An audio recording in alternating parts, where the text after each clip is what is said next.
सिंधुदुर्गच्या मोती तलावामध्ये बुडून बहीण आणि भावाचा मृत्यू झालाय। बहिणीनं मोती तलावामध्ये उडी मारल्यानं तिला वाचवण्यासाठी भावानं सुद्धा उडी मारली। रोहन गोसावी आणि लिशा गोसावी अशी मृतांची नावं आहेत। सिंधुदुर्ग जिल्ह्यातील मोती तलावात आज दुर्दैवी अशी घटना घडली। आपल्या बहिणीला वाचवण्यासाठी एका बहिणीने या मोती तलावात उडी मारली आणि तिला वाचवण्यासाठी तिचा भाऊ या तलावात उतरला। मात्र जर बघितलं तर तो भाऊ सुद्धा दुर्दैवीरित्या मृत्यू झालेला आहे आणि अशा पद्धतीची ही घटना घडली।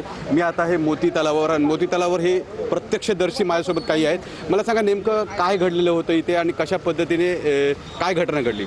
या ठिकाणी आम्ही जात असताना पाहिलं तर लोकांनी एक पोरगी त्या ठिकाणी माडकोलची आरडाओरड करत होती, म्हणून आम्ही या ठिकाणी मी आणि आमचे सहकारी सरपंच या ठिकाणी आलो तर बघितलं तर खाली एक लेडीज कोणतरी मुलगी म्हणून होती, ती जेमतेम असेल कॉलेजची वगैरे असं वयाची, आणि ती खाली गेली पाण्यामध्ये। त्याला तो पकडून वर होता आणि तो पण बुडाला होता। पूर्वी तो मला वाटतं कदाचित त्याला आपटून वगैरे मार लागल्यामुळे तो पडलेला आणि तो बघितला तो बाहेर काढला तेव्हा त्याची डेड बॉडी झालेली, म्हणजे हे झालेलं तर मृतचा पावलेला। नक्कीच पोलीस सुद्धा आता या ठिकाणी घटनास्थळी आलेले आहेत आणि संपूर्ण प्रकरणाची पाहणी करतात। विकास गावकर, TV9 मराठी, सिंधुदुर्ग।